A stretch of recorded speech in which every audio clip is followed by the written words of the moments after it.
Before का मतलब क्या होता है? अगर समय टाइम खुद ही तब शुरू हुआ हो। अगर ब्रह्मांड 13.8 अरब साल पहले शुरू हुआ तो उससे 1 सेकंड पहले क्या था? क्या कोई खामोश खालीपन था, खाली स्पेस? लेकिन अगर टाइम ही ब्रह्मांड के साथ पैदा हुआ तो बिफोर शब्द शायद अस्तित्व में ही नहीं आता। बिग बैंग को अक्सर हर चीज़ की शुरुआत कहा जाता है, लेकिन हर चीज़ में समय भी शामिल है। और अगर टाइम उसी घटना में जन्मा तो उससे पहले क्या था? पूछना वैसा हो सकता है जैसे पूछना नॉर्थ पोल के उत्तर में क्या है। क्या बिग बैंग से पहले कुछ भी नहीं था? या हम ऐसा शब्द इस्तेमाल कर रहे हैं जिसे फिज़िक्स पहचानती ही नहीं? और अगर नथिंग असंभव है तो यह रियलिटी के बारे में क्या कहता है? अगर आपको ऐसे सवाल पसंद हैं जहां फिज़िक्स और फिलॉसफी मिलते हैं तो सब्सक्राइब करना मत भूलिए, और अगर वीडियो वैल्यूएबल लगे तो लाइक ज़रूर करें। बिग बैंग कोई एक्सप्लोजन नहीं था। बिग बैंग कोई बम नहीं था जो खाली स्पेस में फटा हो। यह मैटर का अंधेरे शून्य में फैलना नहीं था। 1915 में एल्बर्ट आइंस्टाइन ने जनरल रिलेटिविटी दी, जिसने दिखाया कि स्पेस और टाइम मिलकर एक स्ट्रक्चर बनाते हैं, स्पेस टाइम। यह स्ट्रक्चर फैल सकता है।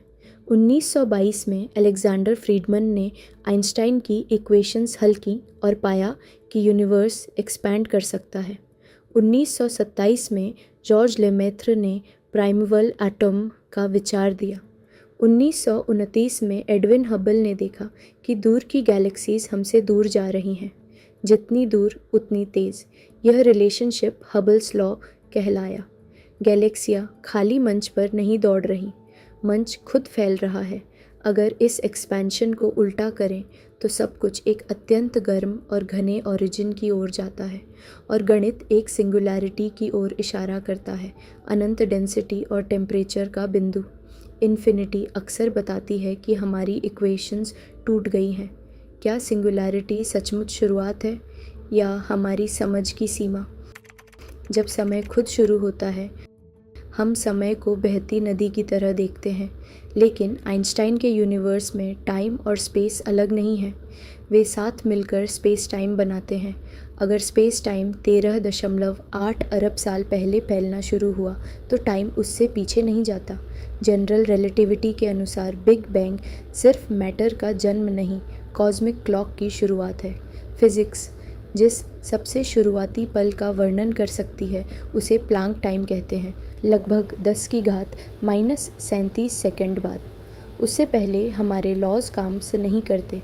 स्टीफन हॉकिंग ने कहा था, बिग बैंग से पहले क्या था? पूछना वैसा हो सकता है जैसे साउथ पोल के दक्षिण में क्या है। शायद एर्लियर जैसा कुछ था ही नहीं। फिज़िक्स में नथिंग का मतलब, हम रोज़मर्रा में नथिंग का मतलब खालीपन लेते हैं, लेकिन फिज़िक्स में खाली स्पेस भी खाली नहीं होता। क्वांटम फील्ड थ्योरी बताती है कि पूरे स्पेस में फील्ड्स फैली होती हैं। वैक्यूम में भी वे फ्लक्चुएट करती हैं।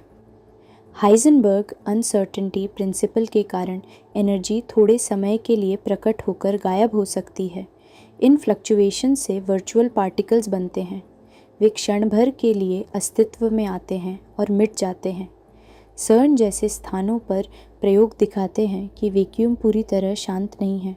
तो जब फिजिसिस्ट्स नथिंग कहते हैं वे अक्सर क्वांटम वैक्यूम की बात करते हैं, पार्टिकल्स नहीं पर लॉज मौजूद। क्या एब्सोल्यूट नथिंग कभी था या यह सिर्फ भाषा का विचार है? क्वांटम बिगिनिंग, जैसे जैसे हम ओरिजिन के पास जाते हैं ग्रेविटी बेहद शक्तिशाली हो जाती है। वहाँ आइंस्टाइन की स्मूथ स्पेस टाइम को क्वांटम रूल्स मानने पड़ते हैं, लेकिन जनरल रिलेटिविटी और क्वांटम मैकेनिक्स एक दूसरे से मेल नहीं खाते। यही मॉडर्न फिज़िक्स की सबसे बड़ी समस्या है। कुछ फिजिसिस्ट्स ने सुझाव दिया कि बहुत छोटे स्केल पर स्पेस टाइम टर्बुलेंट हो सकता है। क्वांटम फोम, 1980 के दशक में स्टीफन हॉकिंग और जेम्स हार्टले ने नो बाउंड्री प्रपोजल दिया। इस मॉडल में यूनिवर्स की कोई शार्प शुरुआत नहीं होती। ओरिजिन के पास टाइम स्पेस जैसा व्यवहार करने लगता है, जैसे पृथ्वी की सतह, नॉर्थ पोल पर कोई किनारा नहीं। अगर ऐसा है तो बिग बैंग नथिंग से कुछ नहीं था, वह एक ट्रांजिशन था। इन्फ्लेशन का ट्विस्ट। 1980 में एलन गुथ ने कॉस्मिक इन्फ्लेशन का विचार दिया। इस सिद्धांत के अनुसार यूनिवर्स ने शुरुआत के बेहद छोटे अंश में अत्यधिक तेज़ एक्सपेंशन किया। यह समझाता है कि कॉस्मिक माइक्रोवेव बैकग्राउंड इतना यूनिफॉर्म क्यों है, जिसे 1964 में आर्नो पेंजियास और रॉबर्ट विल्सन ने खोजा था। लेकिन इन्फ्लेशन एक नई संभावना भी लाता है। कुछ मॉडल्स कहते हैं कि क्वांटम वैक्यूम में छोटी फ्लक्चुएशन से पूरा यूनिवर्स बन सकता है, लेकिन वह वैक्यूम भी लॉज के अधीन होगा, वह भी स्ट्रक्चर है, नथिंग नहीं।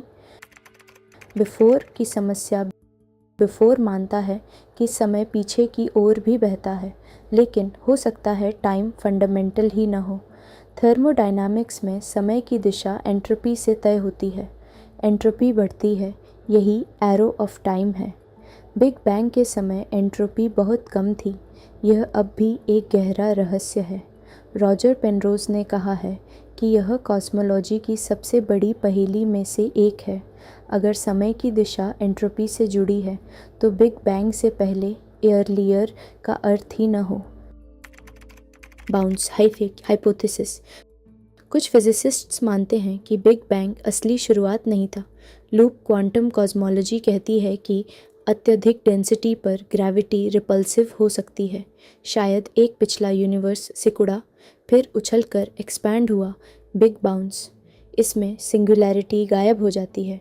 टाइम बाउंस के पार भी जारी रहता है, लेकिन अभी तक कॉस्मिक माइक्रोवेव बैकग्राउंड में किसी पूर्व यूनिवर्स का स्पष्ट प्रमाण नहीं मिला।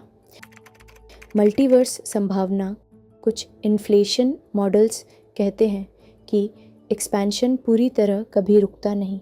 अलग अलग जगह बबल यूनिवर्सेस बनते रहते हैं। हमारा बिग बैंग शायद एक लोकल इवेंट हो, एक विशाल मल्टीवर्स के अंदर। हर बबल में अलग कॉन्स्टेंट्स, अलग लॉज हो सकते हैं, लेकिन अभी तक किसी दूसरे यूनिवर्स का प्रत्यक्ष प्रमाण नहीं है।